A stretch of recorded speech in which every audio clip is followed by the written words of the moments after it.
Imagine being born a criminal. Not because of anything you did, but because of what your grandfather thought 70 years ago. In North Korea, this isn't imagination, it's reality. Today, we're diving into the most extreme laws on Earth, where even your hairstyle can land you in prison. What's up, ambitious viewers? Welcome back to States of Ambition, where we explore the most fascinating and shocking realities of our world. I'm your host.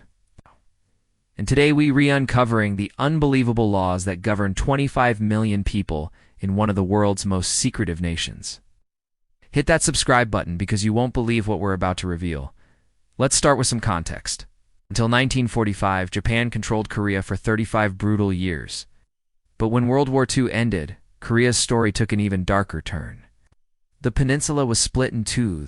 The Soviet Union backed the North, while America supported the South. In 1948, Kim Il-sung seized power in North Korea, promising a democratic People's Republic. But here's the twisted irony. There's never been anything democratic about it. When the Korean War erupted in 1950, it ended without a peace treaty. Technically, North and South Korea are still at war today, over 70 years later.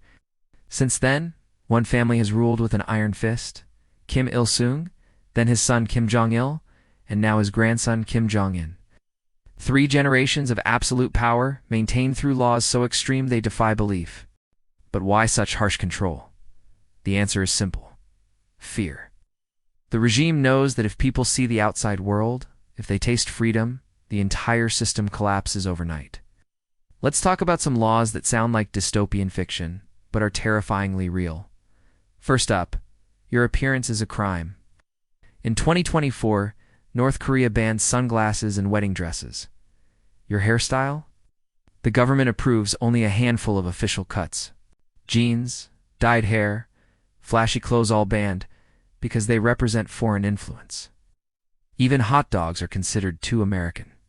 Here's where it gets truly insane.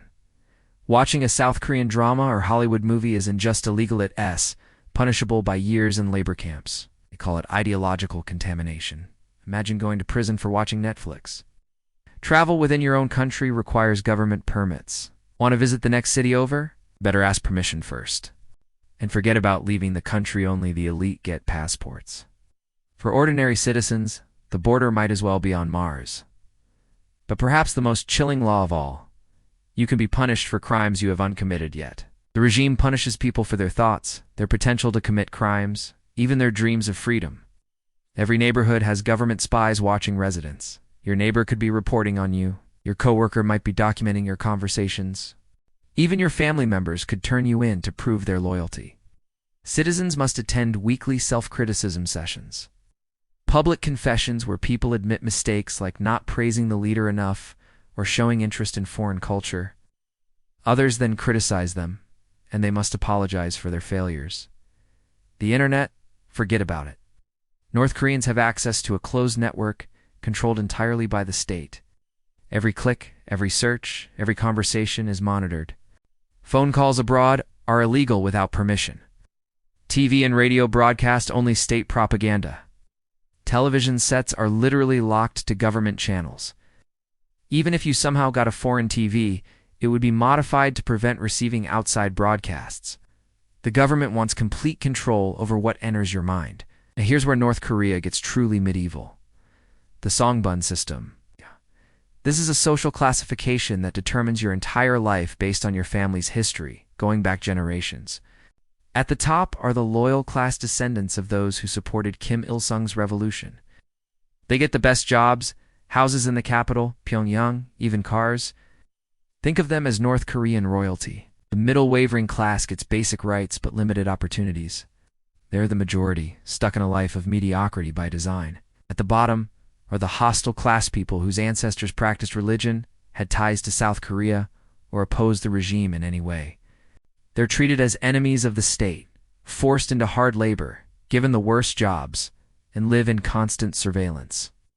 Remember that baby I mentioned at the beginning? If their great-grandfather was religious, that child is born into the hostile class, guilty before taking their first breath. This system affects housing, education, career opportunities, even who you can marry. Your bloodline is your destiny. North Korea holds elections, but here's the punchline. There's exactly one candidate on the ballot. Voting is mandatory, and you must vote for that person. It's not voting. Prison. The regime then celebrates 100% voter turnout as proof of unity. The country has a parliament called the Supreme People's Assembly, but it's pure theater. Their only job is to rubber stamp whatever Kim Jong-un decides. Democracy is just a word they use to mock the concept. Citizens must memorize the 10 principles of loyalty to the Kim family. Forget a single word, you're branded a traitor. These aren't suggestions, they're commandments in a secular religion where the Kims are gods. Daily life in North Korea is a series of restrictions that would seem absurd anywhere else. Bicycles need registration, licenses, and number plates like cars. Foreign logos on clothing are banned because the state wants only North Korean identity displayed. Military service is mandatory for both men and women, often lasting a decade of your life. Basic utilities like electricity and water are rationed. Most people outside Pyongyang live without reliable power. When a Kim family member dies, public mourning isn't just expected, it's required by law. Fail to cry convincingly, and you're showing disloyalty to the state. Every home must display portraits of Kim Il-sung and Kim Jong-il, kept spotless at all times. Even tourists face incredible restrictions. They must have government-approved guides at all times, can only visit selected locations, and can't freely interact with locals. Their devices are searched for foreign content that might contaminate the population. Perhaps the most effective tool of control is information isolation. North Korea even has its own calendar system, the Jukki calendar, where Year 1 begins with Kim Il-sung's birth in 1912. In their system, 2025 is actually year 113. Children in schools don't learn world history, they memorize Kim family speeches. They're taught from birth to hate America and its allies, never learning that most of the world lives in freedom. In metro stations, instead of music, you hear only propaganda speeches. During these broadcasts, talking or making noise is forbidden.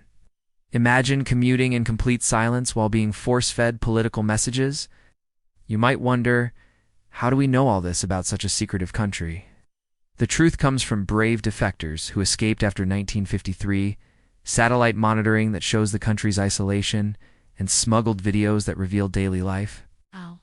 Some of these laws may have changed, possibly becoming even harsher. The regime constantly adapts its control methods, always finding new ways to suppress its people. North Korea stands as a chilling reminder of what happens when power goes completely unchecked. 25 million people live under these laws, trapped in a system where freedom isn't just denied, it's literally unimaginable. This is why channels like States of Ambition matter. We shine light on the darkest corners of our world, reminding ourselves never to take our freedoms for granted. What shocked you most about these laws? Drop your thoughts in the comments below. If this opened your eyes like it did mine, smash that like button and subscribe for more eye-opening content about our world's most fascinating states and societies. Until next time, stay ambitious, stay curious, and never stop questioning the world around you.